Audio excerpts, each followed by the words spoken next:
सूतक, ये शब्द आपने कई बार सुना होगा और ज्योतिष शास्त्र में इसका विशेष महत्व है।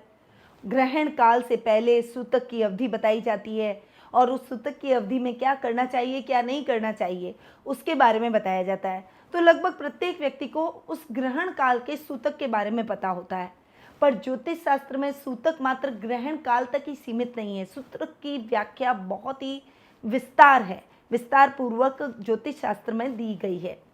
ज्योतिष शास्त्र में सूतक और पातक दो व्याख्याएं की गई है। अब ये पातक शब्द क्या होता है?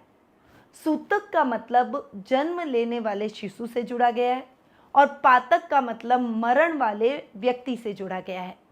अब इनकी आज मैं आपको विस्तार पूर्वक व्याख्या बताऊंगी कि सूतक और पातक ज्योतिष शास्त्र में कितना महत्व रखते हैं और इनकी क्या अवधारणा है।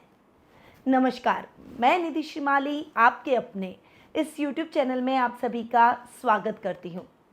सूतक का हमारे हिंदू धर्म ग्रंथों में विशेष महत्व रहता है। इसका मतलब होता है कि ऐसी विशेष समयावधि जिसमें आम तौर पर पुरुष और स्त्रियों को कुछ धार्मिक और सामाजिक कर्मों से दूर रहना चाहिए।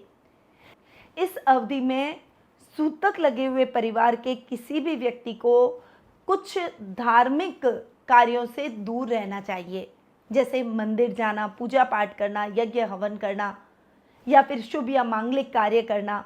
ऐसे संस्कार सूतक की अवधि में नहीं किए जाते। तो सूतक अपने आप में विस्तार रूप लिए हुए हैं। अब सूतक कब लगता है इसके बारे में हम जान लेते हैं।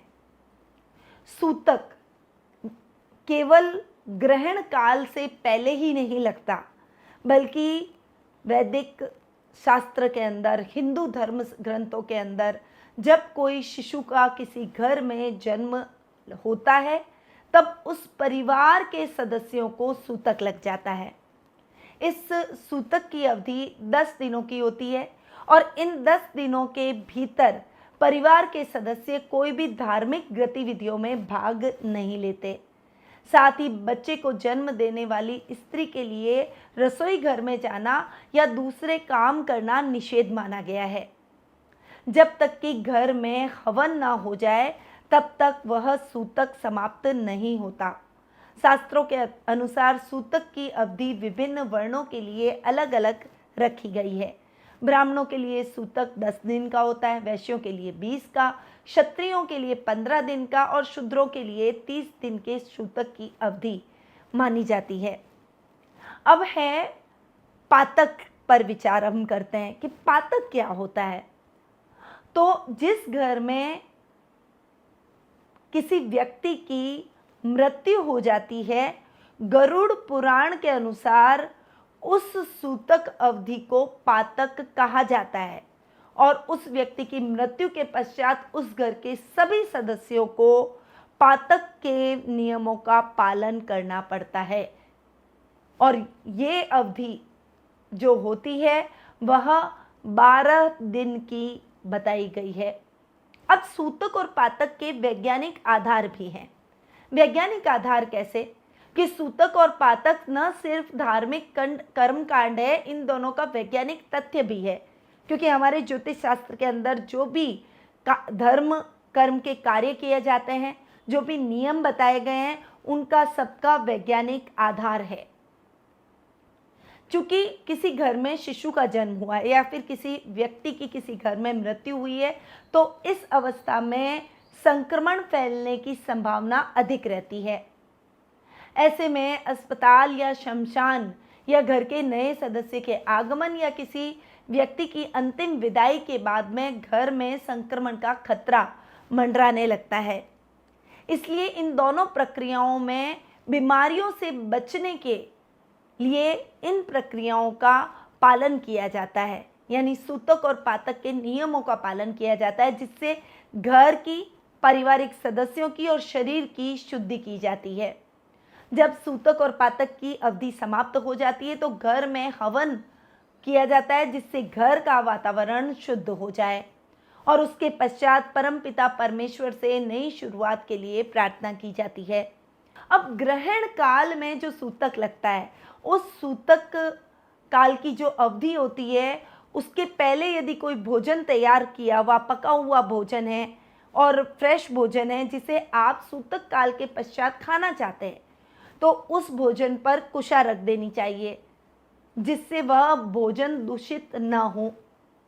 इस सूतक काल की अवधि के दौरान मंदिरों के कपाट बंद कर दिए जाते हैं, घर के मंदिर पर भी पर्दा किया जाता है, देव मूर्तियों को ढक दिया जाता है।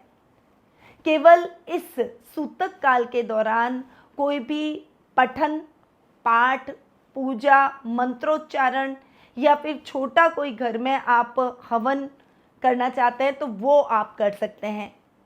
कोई भी बड़ा धार्मिक अनुष्ठान या मांगलिक कार्य इस अवधि के दौरान नहीं किया जाता। अब मैं आपको बताऊंगी कि सूतक की जो अवधि होती है कितनी पीढ़ियों तक, किन किन लोगों तक, कितने दिनों तक लगती है। तो सूतक जो कि जन्म लेने के बाद नवजात शिशु के घर में आगमन के पश्चात पारिवारिक सदस्यों को लगती है, उसकी अनुशंसा करें तो 3 पीढ़ियों तक 10 दिन का सूतक होता है, 4 पीढ़ियों तक भी 10 दिन का होता है, 5वीं पीढ़ी तक 6 दिन का सूतक होता है और 6ठी और 7वीं पीढ़ी शुद्ध मानी जाती है। ध्यान रहे कि अगर एक रसोई में भोजन आपके पारिवारिक सदस्यों का पक रहा है तो उसमें पीढ़ी नहीं देखी जाती है, उसमें उस घर के सभी सदस्यों को 10 दिन की सूतक का पालन करना होता है। नवजात की जो प्रसूति होती है यानी जो माँ होती है जिसने नवजात को जन्म दिया है उसे 45 दिन के सूतक का पालन करना होता है। प्रसूति स्थान जहाँ पर डिलीवरी हुई है वो 1 माह तक अशुद्ध रहता है, इसीलिए जब कोई अस्पताल से घर आते हैं तो वे लोग तुरंत स्नान करके शुद्ध होते हैं।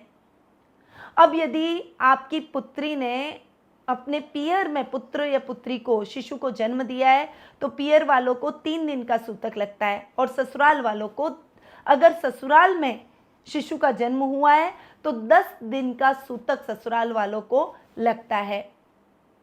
वहीं यदि आपके घर में कोई नौकर चाकर है और आपके ही घर में उसकी डिलीवरी हुई है तो आपको 1 दिन का सूतक लगेगा, अगर घर के बाहर हुई है तो कोई भी सूतक नहीं लगेगा।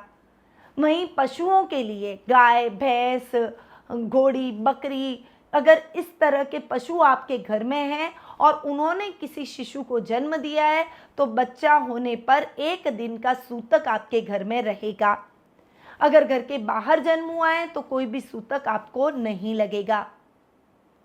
यदि किसी महिला का गर्भपात हो गया है तो जितने माह का गर्भ है उतने दिन का पातक मानना चाहिए।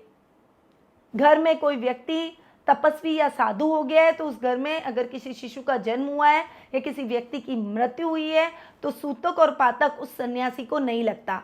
पर यदि उस सन्यासी की मृत्यु हो गई तो घर के परिवार वालों को, उस घर के सदस्यों को 1 दिन का पातक जरूर झेलना पड़ता है। अब पातक की अवधि पर विचार करें तो 3 पीढ़ी तक 12 दिन का पातक लगता है, 4 पीढ़ी तक 10 दिन का, 5 पीढ़ी तक 6 दिन का और 6 पीढ़ी तक 3 दिन का पातक लगता है। 7वीं पीढ़ी तक स्नान करते ही पातक समाप्त हो जाता है, वो व्यक्ति शुद्ध हो जाता है। तो ये है सूतक और पातक की गणना और ये मैंने बहुत ही विस्तार रूप से आपको समझाई है। तो अगर ये जानकारी अच्छी लगी हो तो आप दूसरे लोगों तक भी इस जानकारी को जरूर पहुंचाएं ताकि दूसरे लोगों को भी सूतक और पातक के बारे में पता चले, उनके नियमों के बारे में पता चले। और ऐसी ही जानकारियों के लिए आप मेरे चैनल को सब्सक्राइब कर सकते हैं, बेल आइकन पर ऑल दबाएं ताकि आपको मेरे सभी वीडियोस के नोटिफिकेशन मिले और ये जानकारियां अच्छी लगे तो इन्हें लाइक जरूर करें। अब मैं अपनी वाणी को यहीं विराम देती हूँ। स्वस्थ रहिए, व्यस्त रहिए, मस्त रहिए और हमेशा मुस्कुराते रहिए। जय श्री राधे कृष्णा।